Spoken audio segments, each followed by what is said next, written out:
Hello, everyone. Welcome to the new episode of The Faceless Tales. This story is called The Eyes Are Watching Me. I bought a new house in the small town of Winthrop. The house was cheap, but the most important part was that I needed to get away from the city. A few months ago, I had a run in with a stalker.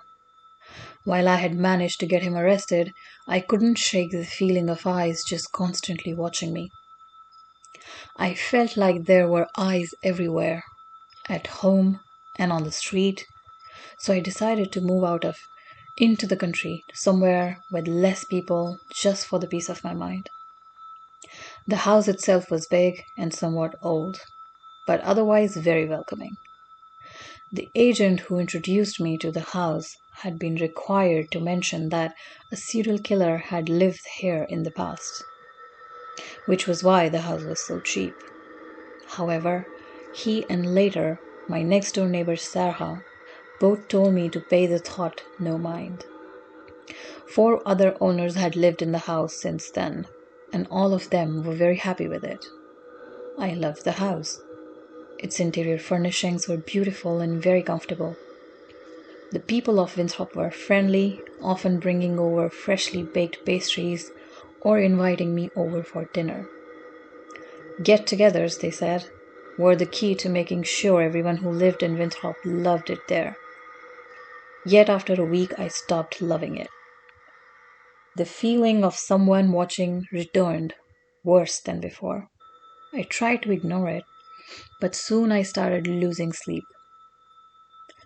Giant bags grew under my eyes, and I began yawning almost as much as I breathed. Sarah was kind enough to let me stay in her house for a few nights. It was during this time that I heard the legend of Forrest Carter, the serial killer who had lived in my house. While no one knows his exact kill count, Carter, also known as the Winthrop Peacock, was a man with extremely severe case of narcissism. Legends say that he couldn't fall asleep if he didn't feel like he was being watched. He was finally arrested for putting up a scarecrow to watch him during the night. Only it wasn't a scarecrow. Carter had murdered a 17-year-old girl just so her corpse could stare at him.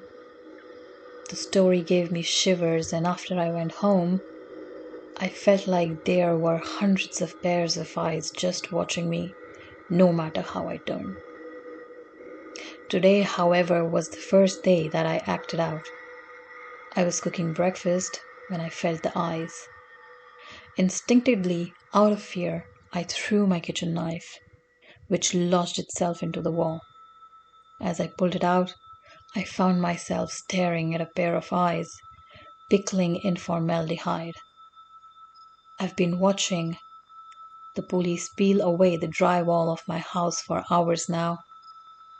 So far, they have found 142 pairs of eyes in little glass jars. The scariest thing is, each and every one was staring at me.